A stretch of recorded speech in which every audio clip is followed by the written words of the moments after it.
What's the oldest article of clothing that you own that you still wear? Oh, shit. It's so easy. I laugh every time I ask a question, and they're not even that funny. So I was about 2004. It had to be somewhere at least 20 years ago. Okay. I got a pair of gray Under Armour wind pants. With a little bit of lining in them. Okay. Incredible. And I think about 2011, my wife said, "Those are so ugly. Why are you wearing those? Why are you wearing those?" And I'm like, "They're comfortable. I love them. They're the best. I love them. I love them. And we're now in 2026, and I still own them, and I wore them this week.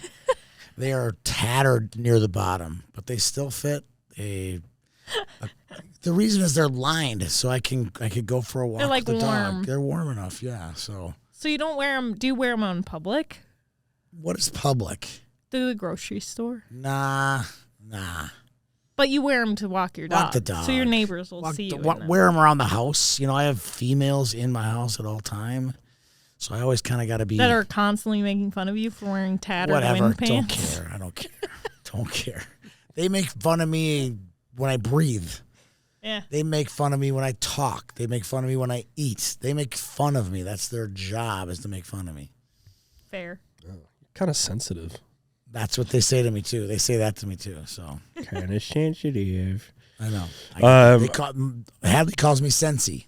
Because I'm so sensitive. Sensei? Sensei. Oh, Sensei.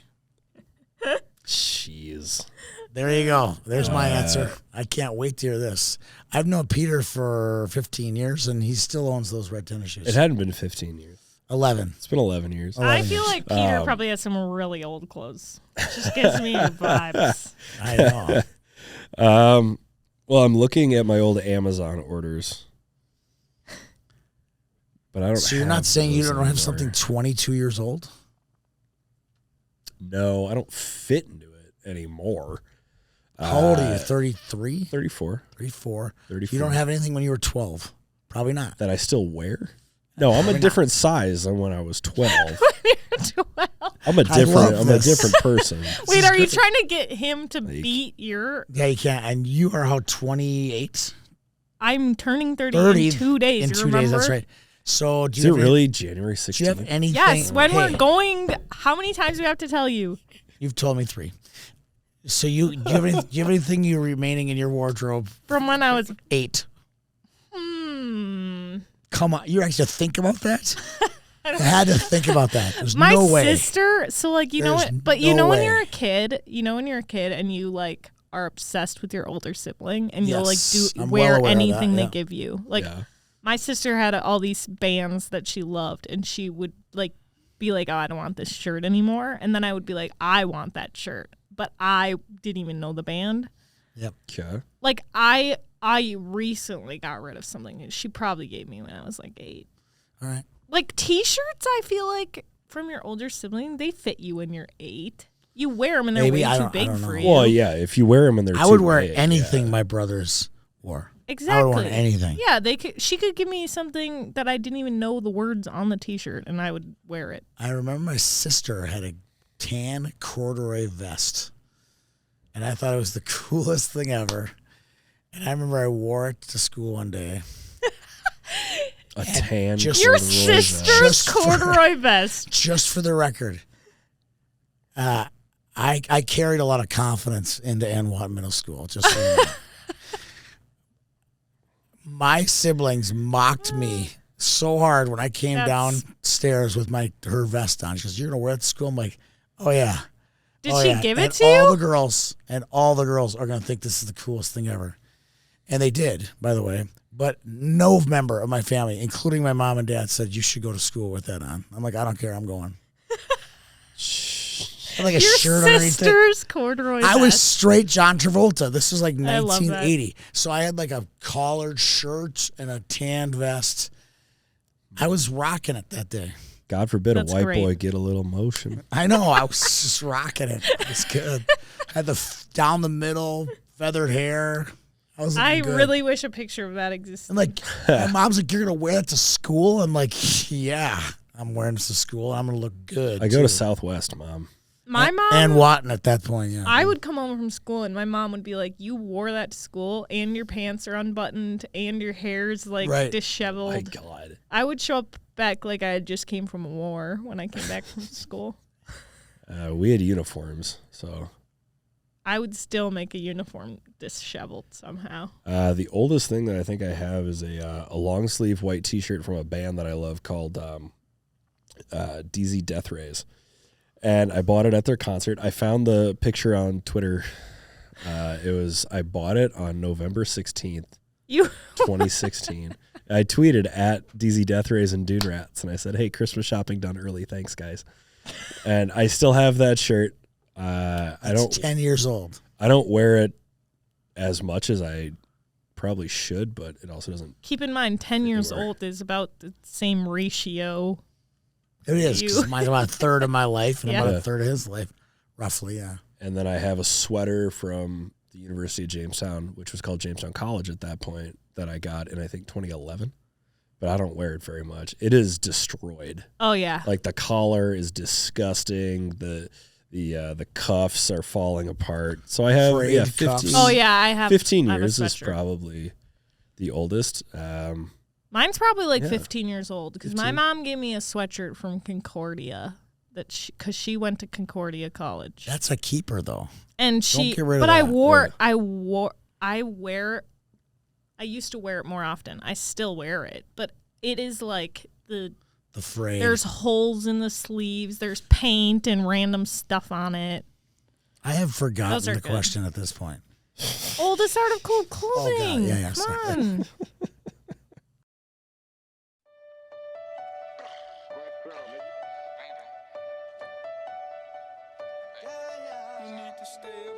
Streets if you can't take the heat. You need to stay up out the streets if you can't take the heat. Cause it get cold like Minnesota. Cold like Minnesota. Welcome to 10 Minutes. I'm Tony Scott. Peter Rodney to my right. Kayla Franz to my left. It's been a long time since we kicked one of these shows out. It's been a while. Did we even say that in the last podcast? That it's been a while? That we were gone for a while? Yeah. In the girls one? I said it's been a month since our last episode. 27 days, but who's counting? Yeah. It's been 27 days since we did this one, too. I'm looking at old Amazon orders. We talked about now. Lumberjack Cup. We talked about Lumberjack Cup, but we never talked about Danglefest. And we just disappeared. Just basically disappeared. It was like the longest gap. It's the longest gap ever. When I heard the World Juniors was coming during Danglefest, tradition holiday, and I'm like, there's just no way we're gonna be able to kick out the content. And then the jams, where Christmas landed didn't help. I mean, there's just so many factors for us not to kick out content the last 3 weeks. So, we're back. We also have lives. I mean, like, I don't know about you guys, but I have a life outside of these. I have no life. I don't feel like I have one, to be honest. Outside of these four walls. I just yearn for when I can come to work. Yearn. Actually, the real fun is going to be tomorrow. So we're doing the women's pod tomorrow. Yeah. That's going to be the most useless episode of hockey content of all time. Why? Because we just have so much catching up to do. Oh, yeah. It's going to be a lot of catching up to do. That's for sure. All right. We have a lot of news, a lot of games to cover, both past, present, future, you name it. There's a lot of content on the youth hockey front. Before we get to that, I want to make just a brief announcement. We'll be having a press release come out. We'll write a story on YHH about it. Best on Best is a media conglomerate, I would say, that we are going to be part of moving forward, called Best on Best Media. Kayla made the logo. Thank you very much, Kayla. Good work, Kayla. We made jerseys. I should be wearing that jersey right now, actually. You really should. Do you want to go put it on? No, we're good. We'll bring it. I'll wear it soon. I have it's in our press release that's coming out. But Pull Tab Sports, owned by Tom Garrity and John King. who put out tons of sports-related content in all forms of sports, but hockey seems to be their bread and butter. They do a lot of work for the Minnesota Wild. In all shapes, they do a lot of work for Minnesota hockey. They do a lot of great content for hockey. And I think we make a lot of good content for hockey, and we're hoping to merge ourselves together and put out even more great content using their creativity, their sponsorships, our sponsorships and our creativity. I think when we merge ourselves together, what's going to end up being the end game for our readers is more great creative content. And that excites you, Peter, I'm sure, and excites me too. I'm more curious about the end game for employees. I don't care about our readers. Oh, okay. I care about you, readers. I'm kidding. But at the end of the day, if you think of the all hockey hair team, you think of interviews that we're doing. You think of all of the fun stuff that we do every day. It's going to be more of the fun stuff for our readers to digest. And what I think and it's going to be higher quality. There's just going to be more higher quality pieces of content coming out. I'm sure Matt Jasper will be involved in it somehow. So his great video work. Does Matt Jasper know that? Yeah. Oh yeah. He definitely knows. He was in on a ideation session with our crew, and you'll be involved with the ideation of stuff. And do I get my own show? I'm getting my own show. Are you kidding you're me? Not. But I do have what? What would you even talk about on your own show? I'll give you an conspiracy example. Theories. Skateboarding. Yeah. As long as it's hockey conspiracy theories, I would take it. I have so many hockey conspiracy. But here, I'll give you a content piece. Pucks. I'll give you a content. Kidding me? That's a construct. I will give you a tease to what it looks like. Right. We will have we'll call it a franchise called the Minnesota Diaries, right? And so basically it's a spot for us to do 10-minute short films about a story in Minnesota. Okay. So a good example of that would be your story about Como Park hockey in the 80s and 90s, right? Oh my gosh, it's taking Watch forever. That become a video. That's what I think that it'll become. I have a story. I'm not gonna tell it too much, but there was a plane crash like 30 years ago with some very, very important people in Minnesota hockey that have contributed greatly to Minnesota hockey, that nobody died and they're still alive today. Okay. So it's crazy, absolutely crazy. It's stories like that, like stories about hockey here in Minnesota that are untold stories, basically. And they could be heartwarming, they could be sad, they could be funny, they could be all kinds of things. That's just one little speck of the type of content that we plan on kicking out. So looking forward to our partnership with John and Tom and everybody else in between. Best on Best Media is going to bring out better content on both of our platforms. Is that Paul Erickson? Was he on that? He was not. Why do I feel like he was? I'll tell you the story, but I don't want to ruin it. So we got some good stuff coming your way. I'll just say that. Gotcha.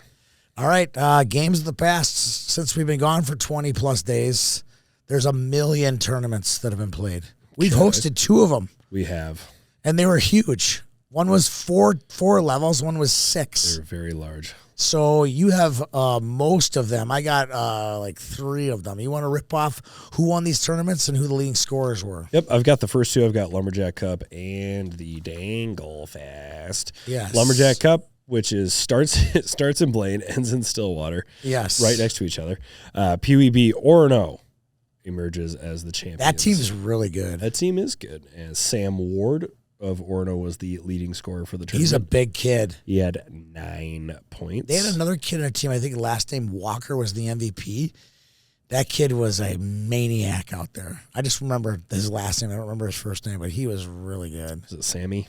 It was not Sammy Walker, no. Okay. PWA Woodbury ends up as the champion. They beat Anoka in the chip. They did. Anoka, a team that I just fell in love with. I mean, how can't you? It's Anoka. How can't you love Anoka? It's Anoka. Their uniforms were amazing. Their attitude was even better than their uniforms. And their performance was unbelievable. Their coaching staff was unbelievable. It's the Halloween capital of the world. It is that, yes. Another good factoid there. Thank you.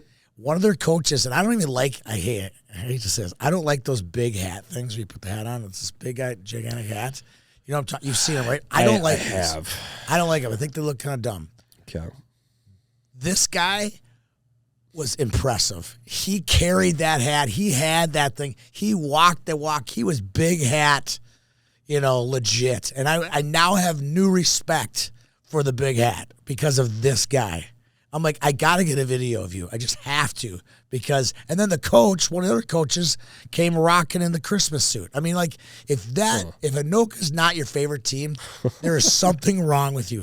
Totally something wrong with you. I like Anoka because it's just one more team from my childhood that's playing well, and it makes me feel less. It does. Less old. Mason Luenz from Cloquet was the tournament's leading scorer at the age group with 9 points, tied with Anoka's Ryan Roof, who also had 9 points. He was a good player. Yeah. PWAA, Osseo Up Grove, no surprise there. I saw you put out, I'm assuming it was you, who put out a tweet that said they'd won something like 31 in a row. 31 in a row. What a tough life. Colton Von Bokern, 14 points of Shakopee, led the PWAA division in scoring.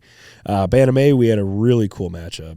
I kind of wish I would have seen this one, but I was holding down the fort over it was at really the Super good. Mankato and Detroit Lakes. Super, super cool to see those two teams go head-to-head. Tucker Dickerman ends up as the MVP, I believe, and he was also the leading scorer in the Bantamay division with 14 points. Tucker Dickerman, I must have said this kid's name 9 million times now. Probably. He is so fun to watch. Even when he was a Pee-wee, he wasn't even necessarily the leading scorer when he was on the PBA team back in the Lumberjack Cup. Yeah. He just has this emotion about him. He plays with this unbelievable passion, unbelievable emotion, and it's probably kind of hard for him. His mom's the head coach of the Minnesota State. I was waiting to see how long it would take you to bring up his mom. No, but I learned about his mom just this week. I was doing some research on Mankato stuff. Okay. Did you know that Sherry Vogt Dickerman was a goaltender? No, I cannot say I am that. When I watched familiar. Tucker play, I'm like, oh my God, Sherry must have been a horse out there. She must have been unbelievable. She was great. And then I did some research on Minnesota State, where Amber Prangy played at Minnesota State. Oh, yeah. And I was doing some research on the early days of the program, and she was the first all WCHA performer, Sherry was. And I was like, oh, I didn't even know she was a goalie. But getting back to Tucker and Mankato, that team is more than just Tucker. There's so many good players. They got 6 or 7 forwards that are just absolute studs. It's pretty deep. And here's another little factoid for you. Darren Blue, longtime Minnesota State coach with Mike Hastings, is on the bench, right? And Darren Blue is not, hey, you know who I am. He's not that kind of guy, right?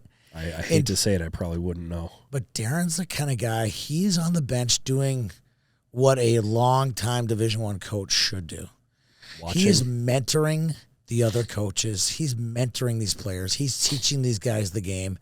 I mean, there's so many great coaches and assistant coaches out there, but if there was an assistant coach of the year, Darren Blue would be my guy. You would be the guy? He would be the guy. They just have fun on the bench. The kids are having fun. The team's just a fun hockey team. All right, good deal. Danglefest, this one just a little bit larger than the Lumberjack Cup. We have 6 divisions here. We're going to start with the 15s. 15A, Wayzata emerges as the champions of the 15A division. Charlotte Fazenden ends up with 8 points. She also got the game winner in shootout. She was like the 4th shooter. I'm like, the leading scorer is not going 1 through 3. What is Jordan Butler doing? Yeah, he knew what he was doing. He had a crystal ball in his back pocket, pulled out, and he goes, oh, yeah, we're going to be tied after 3. I'm bringing my best player out. Well, putting a crystal ball in your back pocket, that's a rookie move. If you have something fragile, it goes in the front pocket. Okay, sure. I don't know. I'm just letting you know. So get this now. Okay. So they beat Jossie's team. They did. I was going to say something nice about Jossie's team. You go ahead. Go for Jossie's team, and I'll go back to Wayzata in a second here. Elise Heitala. Is it Heitala? She's so good. Hiatala? She is so good. I want to meet the guy who cut Elise Heitala from the green team because she's so good. What am I missing here? I mean, speed, hands, tenacious. She's everything. She's a really good player. She's everything. She's everything on that team. I'm telling you, watch. I watched him play 3 games. I'm like, oh, my gosh. All right. Wow, she's something else. I don't disagree. She tied Fazenden for the lead in scoring in the 15A division with 8 points. It was a really exciting game. There was a couple plays back and forth where both teams were like, I'm going to dunk on you. Oh, I'm going to dunk on you. I'm going to dunk on you. I don't have the person's name in front of me, but it was a girl from Edina, but late in the third. Okay. Just bar down, and they tied the game, and then they went to overtime. And then there was a point where Edina had the advantage over Wayzata in the shootout. And now Wayzata's turn to go bar down. Boom, bar down, on the game on the line. Third shooter. If she doesn't score, Edina wins. Jossie walks off with the teddy bear, Can't let that happen. And now it's tied. And then Fazenden scored to win it in the other one. So it was kind of a duel of goalies. It was a duel of top players. It was a really fun championship game. Oh, it's awesome. Oh, here's what I'm going to say. This was so interesting. Guess in these, what are these, Super Rink Squirtacular, the Super Rink Spectacular, this past weekend. We're not even going to talk about it. 15A division goes to comes out of two teams. Who were they? Edina and Wayzata. Edina and Wayzata. Oh my gosh. And guess how Wayzata won? A shootout. In a shootout. Can't make it up. That's nuts. That's some bad. Sorry to jump off of Danglefest, but it's just crazy deja vu. 2 weeks later, they meet again, and they meet in a shootout. Same exact score. That sounds like a really tough couple of weeks for Edina White. No, a great couple of weeks. I think they're getting confident. But to come that close to winning it. Edina White is safely in the top 10. They're not just barely in the top 10. They are safely in the top 10 based on some of their wins. They're beating some really good teams. Okay. Do not be surprised if they go to state. All right, 15B, Hastings comes out on top in the 15B division. They did not end up with a leading score in the division, but they won the championship game. All their games are super low scoring. There's your answer. Defense wins. Championships. Lucia Faber from Eden Prairie Jefferson Red has 9 points. Mila Bagley from Centennial Spring Lake Park Black ends up with 8 points, as does Zoe, reading my own writing here, Zoe Rutland. Let's go with it. Yeah. 8 points for Eden Prairie Jefferson Blue. Nice work. Oh, yeah. I'm stoked that there are 2 Eden Prairie Jefferson teams. All right, what's the next one? 12A, Chaska-Chan. Olive Smith leads the champions in scoring with 5 goals and 9 points. Michaela Martin was the MVP. But I think one of the key games here was the semifinals. Edina, number 1 in the state. Chaska-Chan beats them 2-1 in overtime. And now Chaska-Chan's the number 1 team in the state. 12B, White Bear Lake. Grace Jerry of Woodbury led the tournament scoring with 9 points, but White Bear Lake takes home the title. Goaltender was the MVP. Olivia Villela. Just a great East Side name. She was a rock. Both goaltenders in that semifinal and championship game were games that I broadcasted. So I broadcasted both the teams that won in the semis, and then I obviously broadcasted the chip. And watching those two go back and forth was fantastic hockey. White Bear won, and I think they're in the top 5 in the state right now. 10A, Edina. I believe that is Edina Green. Yeah, there wasn't the color next to the team name on. It was Edina Green who won it. They're a top 3 team in the state. And they also won Duluth this past week, too. They did. We will get to Duluth here in a minute, and then we will talk very nicely about Edina girls hockey. Edina girls hockey. Yeah, if you like Edina girls hockey, stay tuned. Emma Song of Wayzata was the tournament's leading scorer. She is such a good hockey player. Not only did Emma lead the 10A division, she led the entire tournament in scoring with 8 goals and 11 points. If you want to watch how it's done, watch Emma Song. It's fun to watch. And the last championship of the Danglefest, 10B, Woodbury, led by the duo of Lila Erickson and Alessandra Spencer, who had 9 points apiece. Woodbury takes home the ultimate prize. That was probably, prize. That was the most exciting game I've broadcasted in a long time. Really? 10Bs. Went to a shootout, but the crowd... I cannot describe to you how crazy both fan bases were. And I don't mean crazy like, you suck, we hate you, let's fight in the lobby. Let's do oh my gosh, I see a lot of that. Like, there's a lot of that. especially over Christmas time. I saw a couple of those, right? That's not I'm cool. talking crazy like noisemakers cheering for their team. The most genuine, the most heartfelt crazy you can say. Okay. And like the Egan Invergrove teams changing goalies halfway through each period. The coaching staffs are just doing their thing. The kids are diving. It was just one of the most fun games I broadcast. I felt like I was honored to watch that game and broadcast that game. I was like, oh my God, I got to do a 10B game. I'm like, by the middle of the first period, I'm like, this is going to be a blast. I don't know who's going to win this game. They've played each other like 2 or 3 times in district play. And to have it come down to a shootout was pretty exciting, and Woodbury ended up pulling it out. Oh, that's fantastic. It's a great game. Sorry I missed that. It was a good one, I'm telling you. That should do it for Danglefest. So where are we going now? We're down to St. You want to go to stick to St. Luke's? St. Luke's. Oh Let's my go, gosh, Woody. I have a lot of little Just writing. a quick here. pop through here. Let's do a quick pop. Quick pop. Oh my shout God, out it's to 110. APX Hockey is the sponsor of this one. Yeah. APX means advising. APX means training. APX means mentorship. APX means leadership. It means getting better, not just as a hockey player, which you can do just about anywhere, but they're going to make you better as a human being. They're going to make you a better leader. They're going to give you advice. If you want the full package for hockey training, look to APX Hockey over in Mendota Heights. That was a good ad read. 15A Edina over Duluth. Duluth's Hadley Friday ends up the leading scorer with 10 total points. 15B Alexandria over Woodbury, and the leading scorer in the division was actually from Superior, McKinley Howarth, with 9 goals and 11 points. 12A Edina over Osseo Maple Grove. Osseo Maple Grove's Adriana King was the leading scorer with 9 points. 12B Edina over Wayzata. Winslet Hamilton. Love that sounds like name. That sounds like it comes out of like an old book. Yeah, like a book. Like a Charlotte Bronte. Please come in here for dinner now, Winslet. Winslet. Right? Winslettte. I got to interrupt you for a quick Mr. second. Darcy here. calling for you. I got to, exactly. Quick interruption. I'm just going to give this to you. It has to be a scheduling thing. But Osseo Maple Grove was in the Duluth tournament, 12A, right? Good team, top 5 team, right? Sure. At the same time, Osseo Maple Grove was hosting the Cabin Fever 12A tournament in Maple Grove, and they weren't in their own tournament. Oh, that's just...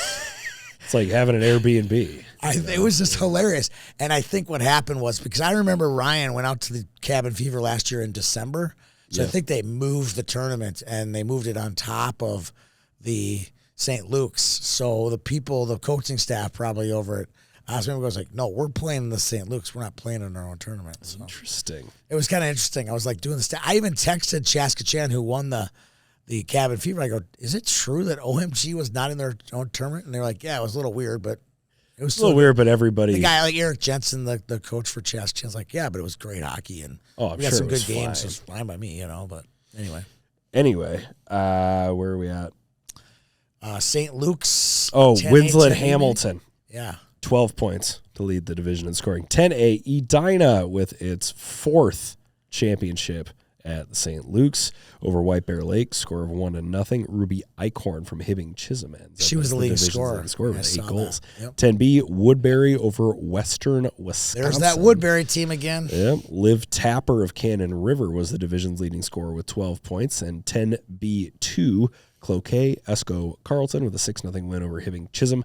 Maggie Feely and Coraline Gustafson combined for 21 points. Love that. I love that. So where are we headed Very now? cool. Edina Invite? Edina Invite. All right. I did the Bantams. You're going to do the Pee-wees. Yup. Bantam AA, you're going to like this one. Yep. Bantam AA, Andover wins it. Oh, it's my favorite. That's awesome. The 3 leading scorers with 10 points. I wonder if you've heard of any of these kids before. Chase Berlin. No, not at all. Wyatt Hargadine. Not at all. Max Swenson. I think it's Hargadine. I'm a Hargadine guy. I'm whatever. I'll just call him Wyatt. All right. Yeah, all those kids. Isn't that great? It's the we're at the point When you get to There's- Bantam AA, it's like, it's just another cycle. It's I another love cycle of it. last They're good. names. They're really good. Yeah. And then Bantam A, Woodbury beat Chaskatchan 2-1. The Predators, Griffin Graham, 7 goals, 2 assists Graham. to lead the Predators in that one. That rolls off the tongue. Bantam B, here's a cool one. Edina White beats East Side Hockey, East Grand 6-5. Jackson Wall's the leading scorer for the Hornets. I bet you that's Ava Wall's older brother. Maybe it's a cousin from the 12A team for Edina. And then the leading scorer from East Side in the tournament was East Side's Noah Rongrud with 10 points. Why is this interesting? Why? I was at World Juniors, the Sweden game. Okay. Fantastic game. And just to my left is literally a gaggle of Green Wave Bantam B kids. It seemed like there was maybe it was just more than Bantam B, but a lot of the kids from East Grand Forks were at the game. Okay. And Matt Forey's got twin boys, and one of them, I believe his name is Ned, came up and started chatting me up. And I was talking to Ben Monahan at the time because he came to talk to me between periods. And we had a nice little chat. We were talking about St. Michael. We were talking about East Side Hockey, talking about his dad, Matt, who's been a long-time coach in the association. We all just kind of had a good chat, and then lo and behold, 2 days later, they were playing in the finals of the Edina Invite. So how about I love those. Just build a relationship, and it pays off for you. All right, are we on to the Pee-wees? We are. Pee-wee AA Moorhead captures the championship game, a leading scorer amongst the Pee-wee AA. Let me guess. Henry Corwin. No. Ooh, for Pee-wee AA. It wasn't Henry Corwin. I thought he led the tournament in scoring. I don't think so. He did not. Keep going. Sorry to interrupt you. Cooper Ewing. Yes, from Hastings. 21 points. That's pretty good. Is anybody surprised? No, but now you've made me all paranoid, so I'm going to start looking at the... You're right. Cooper Ewing did lead the tournament, but I bet you that Henry led the team in scoring. Probably. Yes, he did. All right. Pee-wee A's, or are you just still going, did I fluster you there? No, I'm still looking at the scoring leaders because now you've got me all... Sorry. Pee-wee A's, Woodbury, Leonard Hanahan. Lenny. 8 goals and 12 points. Pee-wee B, OMG Black. I think Theodore goes by Teddy Benson, 8 points. Let me go back to that Woodbury. They also won our Lumberjack Cup on December 19th or 20th, and then 10 days later they turn around and win the Edina Invite. So hats off to their coaching staff. Also pretty sure that Leonard was either the MVP or on the all-tournament team. All-tournament team. He was on the all-tournament team. Yes. All right. That's all I got for you. AA, A, and B. Nice work. So a lot of the usual suspects. So I get the last two, don't I? I got the Ricky Brunel. Yep. Got to meet Ricky. That's what I got. Before I talk about the results of the tournament, tell us a little bit about your encounter with the Ricky Brunel in Roseau. Ricky. Again, I talked about this in another pod, our boys' high school pod, how fun it is. Even though it's a short visit, we're in World Roseau, we'll call it, for a day, or like you and I were for just a day. But tell me about what it's like to you to walk through that lobby in Roseau. To see all the charts and the photos. I mean, Kayla's looking at these pictures of yesteryear. You see the banners, you see the people, you see Woro people, Roseau people. They've got cool pictures on those walls. It's just awesome. It's a cool place. Give me your takeaway before we talk about Ricky. There's a crazy amount of history in that lobby. Yes. It feels you could lose a lot of time. There are a few rinks, and most of them are in northern Minnesota, where you could lose a lot of time just walking around and reading plaques and reading photos and looking at old team memorabilia and whatnot. Banners, flags. Roseau and Warroad is just one of those games that reminds you of what high school hockey could be and what it was, I would say. 50 years ago. Well, 80 years ago, Correct. 90 years ago, 100 years ago. It's a wonderful palate cleanser. It is. That's a good word. Tell me about Ricky. He was stuffing a bracket thing in everyone's pocket from our staff that week. Ricky is a hell of a marketer. Yes. Ricky managed to get, I think, three mentions on our broadcast without spending a dime for a sponsorship. Yes, at least. Ricky's awesome. Ricky clearly has a passion for Roseau hockey, and that's one of those other things that I love about Roseau is that people come just to come. They just show up to watch the game. They don't have a brother or a sister or a nephew or a niece or a son or a daughter on the team. They're just there to support the teams that are there. Yeah. So shout out to Ricky Brunel. All right, we know about his tournament. Before we talk about this tournament really quick, I just one more shout out. I'll call it a lobby shout out. Yeah. I did a podcast with a guy named Andy Lundbaum. Andy's story, you could make a 30 for 30. He should be, if I were doing a Minnesota Diaries, Andy Lundbaum would be one of them. Okay. Because he played for Warroad. I believe he won a state tournament as a player. And he also coached a championship team for Roseau. Did I say Warroad? You said Warroad. Roseau. He won a state championship. His dad played for Roseau. He played hockey at West Point, served in his military commitment during Desert Storm. He also is a teacher in Roseau and just a funny guy. Our podcast with him, interview with him, was one of the funniest ones of all time. A great sense of humor. Great guy. Fast forward to last Tuesday, and this young man named Colton comes up to me. And if you think Ricky's a marketer, this Colton kid is just slapping everyone's back, happiest kid at the rink you'll ever see. Mm-hmm. And we're talking, and I finally go, "What is your last name, young man?" And he's like, "Lundbaum." I'm like, "Are you related to Andy?" He goes, "That's my dad." I'm like, "Now I know where you got your sense of humor from." And moments later, did I get a Colton Lundbaum imitation of my goal call. So he goes through the whole thing. He's like, "Oh," he does the whole deal. And he goes, "Shot, goal." And I'm like, "Oh my God, that was perfect. Yeah. Good work," right? And he goes, "Would you like to hear my Anthony LaPanta?" And I'm like, "Sure." So he goes and does his Anthony LaPanta, and he just loves it. He's just such a joy to be around. And I had so much fun meeting him. I made sure I texted Andy. I said, "Andy, if you're going to be at the rink tonight, is there any way you can stop by and actually we can shake hands?" Because we had such a good experience on the pod. We came over to Bobcat's area, not our area, Bobcat's, because everyone knows it's Bobcat's area. Bobcat's Den. And we chatted Bobcat's Den. We chatted for a little bit. I met Andy in person. It was that's one of many great stories of just being there for 6 hours. Yeah. You know what the crazy thing? I'm looking at his hockey DB right now. So if you play football at Army and you throw for 2,000 yards or run for 1,000 yards, you can sometimes defer your military service because they view you as kind of a marketing tool. Correct. So Keenan Reynolds from Navy is probably the best example I could think of when he, I believe he was drafted by the Patriots or he got signed by the Patriots. How about Roger Staubach? Well, yeah, but he won the Heisman Trophy, and he still had to do his 6 years. Most people that remember Roger Staubach are not sentient at the moment. So that apparently does not apply to hockey because Andy Lundbaum had 44 points as a freshman for Army, 46 points as a sophomore, 44 points as a junior, and 34 points as a senior. He did do, and then you're going to talk about his minor league hockey career right after, aren't you? So he did get to defer it, but you said he did not defer it. He was doing active duty while playing for the minor league hockey team. It's in the pod. It's unbelievable. So you're telling me when he was playing with the Kentucky Thoroughbreds and the New Orleans Brass, he was like, "All right, fellas, won't be on the road trip next week. I got to go to Fallujah." No, he's not going to Fallujah. He was doing active duty stuff in those towns. He was serving the Army and playing at the same time. Okay, that makes a lot more sense. There you go.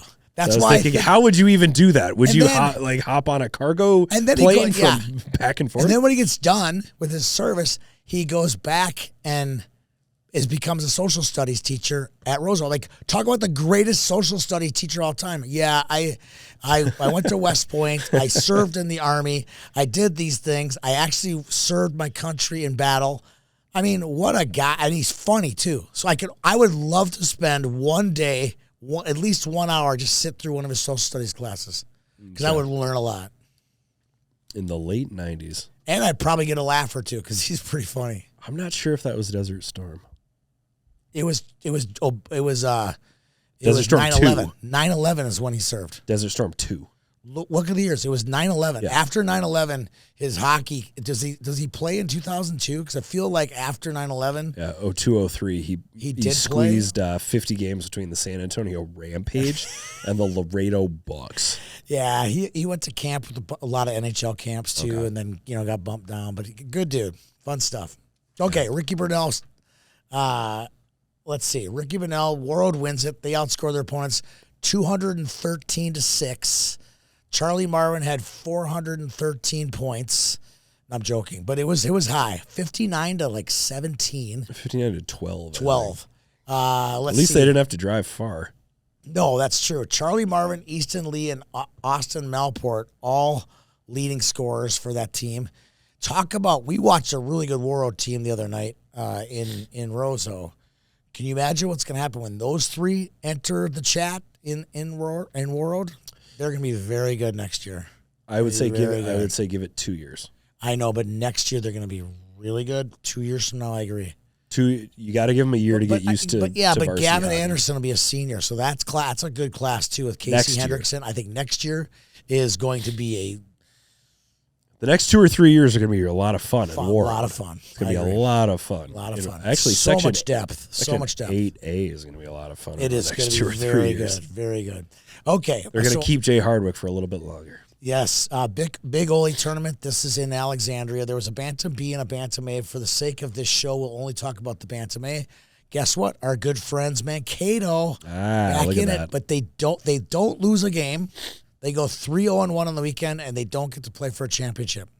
Yeah. The championship was won by Matamidi, who tied Mankato in pool play, but somehow through tiebreakers played in the championship, and Mankato had to play for third. Okay. The leading scorer in the tournament was Max Bowe from Matamidi. Sorry, my phone rang at the same time. 8 goals, 2 assists. Hi, this is Tony. I swear to God. I beat you to it. I swear that's how it goes every time. That's it for the Big Ole. That's a big run through there for a lot of hockey tournaments. Yeah, we left out the Cabin Fever. We left out some other ones. My voice is completely thrashed. I don't have an answer for you. Rankings. Are you ready?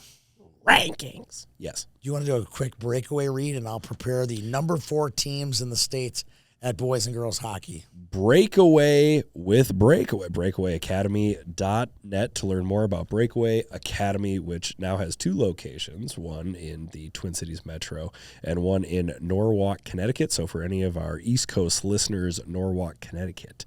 Superior academic and elite athletic platform at Breakaway. You're going to get everything. You are going to get elite instructors both in the classroom and on the ice, and especially in gym class. I've met some of those PE teachers, and oh my gosh, I don't know where they get their energy, but they have those Breakaway students doing maneuvers like Andy Lundbaum was at West Point. I was talking about this at dinner the other night. We were talking about Breakaway. We were talking about boys, especially, in this case boys, but how much energy a young boy has. You know, you remember those days, right? And I still got it. I remember going to gym class. I'm like, is that it? I want more. And you go to Breakaway. That's part of their science is having kids use up their energy, not just boys, but boys and girls using up that energy versus just sitting still in a classroom. And they find that if you go out, burn off a little energy, they're going to learn a lot more, and they're going to be a lot more focused once they've gotten a little of that energy out of their system. So it's part of the science there. Great job by those guys. Fun having them as a partner. Absolutely. Athletics, academics, and character. The 3 All right, here we go. pillars. Here are the number 4 teams in the state. Shakopee, boys AA high school. Warroad, boys A high school. Bantam AA, Woodbury, very good team. Boys Bantam A. Hopkins, boys Bantam B. Tonka Blue, that is not the team that won. That was Tonka Black who won the Gobbler. So just think about that. They got 2 really good Bantam B teams. Okay. Let's see. Pee Wee AA, it's Chaska Chan, who we both think will be in that state tournament, state semis for sure. Yes, I do. Pee Wee A, Woodbury. Again, we talked about them. They've won the Lumberjack and the Edina Invitational, and they're number 4 in the state. Pee Wee B, Prior Lake Navy. They're the only team in the state who has beaten that Woodbury White team. They're number 4 in the state. Squirt A, Andover, that's Adam Klingelholtz's daughter on Alay's team. They're a top seed in the Squirtacular. We'll talk about that in a few minutes. And then Squirt B, number 4 in the state, is Hopkins. I need to take a breath really quick because we got on to the girls now. Girls Class A, Minnetonka. Girls Class AA is Tonka. Class A is Dodge County. 15A is Rogers Blaine, who was a semifinalist in the Danglefest. 15B is Brainerd Little Falls. 12A, we talked about Osseo Maple Grove going up to Duluth and playing Edina a couple times. They are the number 4 team in the state. 12B is Cannon River. And then the number 4 team in in girls 10A is Stillwater, who I think they're going to win that War for the Roses this weekend. And then 10B is that same little pesky Egan Inver Grove Heights team that was runner-up in the Danglefest. They're fourth in the state. They're always around. Yes, they are. They're just always around. Did we get that Wild Hair read? I did not get that. I'll just do it myself. Wild Hair is a, how do I say this? It's a great new restaurant. This is hilarious. This is going to be great. Great new restaurant. It's in Blaine, so it's in that corridor, right? It's over by, right on Baltimore Avenue, by Menards, by Chipotle, by Clive's, by Jersey Mike's. It's all going to be right in that corridor right there by the restaurant, by McDonald's. Fantastic locations. It's close to the super rink. But what you really got to realize is they got a big back room. So if you want to house a team for a lunch or a dinner before or after the game at the super rink, check this place out. It is not your standard bar food. It is Scratch Kitchen. Peter, what's a Scratch Kitchen mean? It means you make things in-house. It's all made there. The buns are made there. The chicken's made there. Everything is done there. It's fantastic. Great food, great environment, great everything for any hockey family. So check out Wild Hair in Blaine next time you're up near the super rink. You don't always want a hot dog or a slice of pizza, especially or when you're playing Chipotle hockey. burrito. Especially when you're playing hockey. The bowl I had there was amazing. If you want something a little more upscale that is still very, I'm looking at the menu right now. It's fantastic. The food looks great, and it's also price comparable compared to Chipotle at this point. It's so good. The food is really good. Burrata caprese sandwich. My bowl was amazing. I'll just say that. Lettuce wraps with Thai peanut chicken. Doesn't that sound better? It does. That sounds better than something way else. better. I would go with Wild Hair. I would not go to Chipotle. All right. Are we ready for a little games of the future here? Yes. Before we talk about the Skate for the Roses, Hold on. I have the number 1 seed for the Squirtacular. But we're not discussing the whole tournament today. No, I'm just going to. Okay, I was going to say I'm going to head you off right. Nope, at the just a couple of notes. Okay. Just very important notes. Yep. The number 1 seed for the tournament is Hastings. Wow. Isn't that cool? I think that's really cool. We have at the Squirtacular this year a couple things you need to know. The hoodies are still on sale. There are very limited sizes. So make sure if you want a Squirtacular hoodie, you order it now, and you have until Monday. So today is Wednesday. Make sure you get your order in for that hoodie. You can pick it up when you get to the tournament on that Friday. Yep. Make sure you order your hoodie now. We're running out of very, very popular sizes. Okay? Yep. Number 2, we are making a pin board this year, Peter. It's kind of a sponsor read, too. Yep. On that pin board will be all 104 teams. When you check in, you'll present your pin, and we'll put your pin on that pin board. And if you want to win the pin board, which will have all 104 pins on the pin board from the tournament, you can put down a $10 raffle ticket to win that pin board. Okay.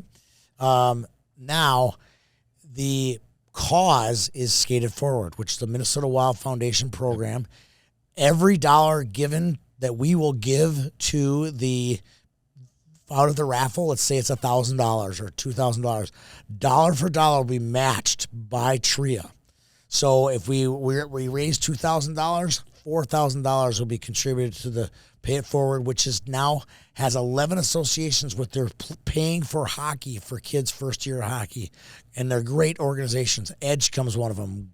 Yep. Wilmer's one of them. Jefferson's one of them. Winona's one of them. Yep. There's a lot of great organizations out there that are going to be recipients of this funding. Will help grow the game of hockey here in Minnesota.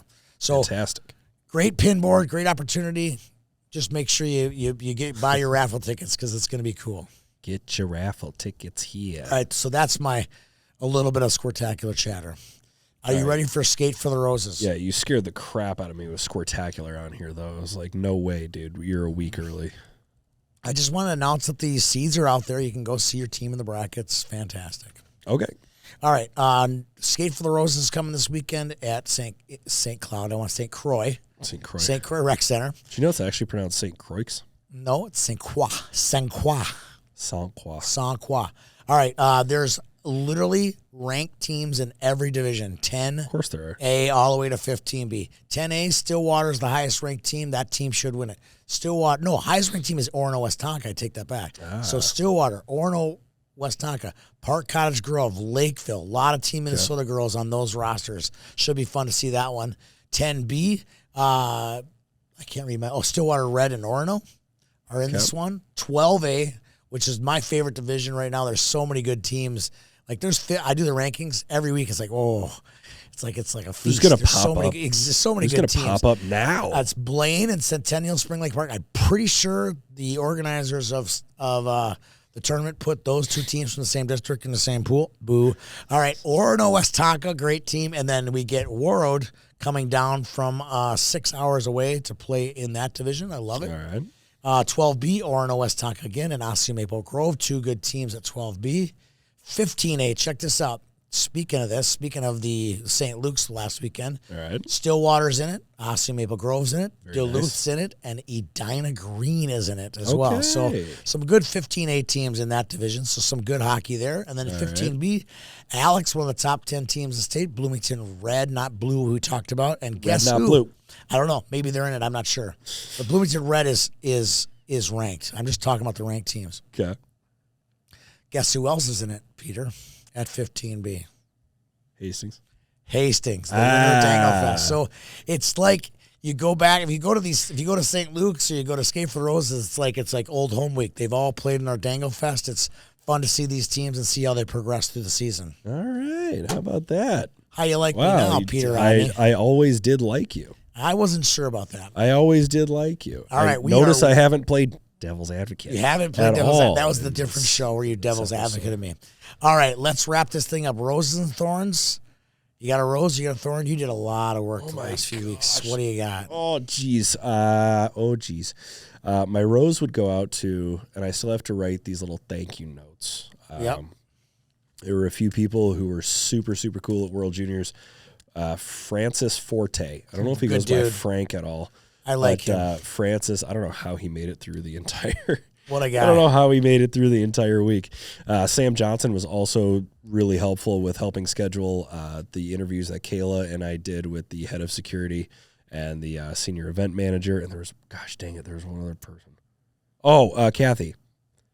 The elevator lady? No. Kathy Ross Pavick. Kathy Ross Pavick. I was trying to remember I knew there were two last. What's the elevator's lady's name? She's super nice. I don't remember. Okay, sorry. I don't remember her name. They were great. But those three were super, super helpful with getting anybody that we really wanted. My name wasn't on the list for the medal round, but they let me sit in the press box anyway, which was great. It was a really good experience. I'm glad we did it. And my little rose goes out to those three: Sam Johnson, Kathy Ross Pavick, and Francis Forte. I like it. My rose is going to go out to the Max Foundation, who every year gives us the ability to go up there. Should have wore the hat today. Whoops. Yeah, I just think they always thank us, but the real thanking's from us to them, because it's so fun for us to go up there and get all that access to all those people. And it didn't work out great this year for us to spend extended time there like we normally get to. If you get up there early in the morning, you got to go fishing last year. There's no fishing this year. I want to fish with you, John Weibel, and that is going to happen eventually. One of my favorite gophers of all time, good friend of Nick Anthony's, and Nick's got a fishing shed that you and Nick's fished in last year. I was hoping to do it this year. I want a snow check, not a rain check, a snow check. Okay. On my fishing with John Weibel. So there you go. All right. That's my rose to all the people in the Max Foundation, all the great work that they're doing. I don't think I really have a thorn. I don't really have a thorn either. I mean, some of the stuff that used to bother me, it doesn't really bother me as much anymore. I mean, it's the same stuff.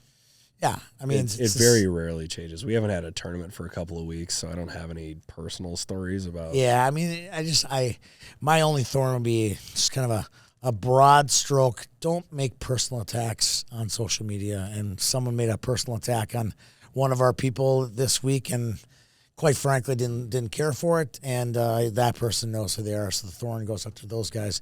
But a huge shout-out to you guys for getting the show in. We got a lot of work to do. Caleb, we got to go. We got it in the next few weeks. We got a lot on our plate. So shout-out to Kayla and Peter for this. Shout-out to APX Hockey, Breakaway Academy, Wild Hair for their sponsorship of this programming. Peace out. We'll see you around the rink.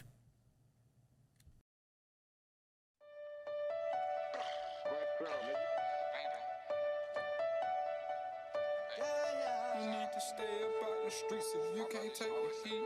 You need to stay up out the streets if you can't take the heat. Cause it get cold like Minnesota. Cold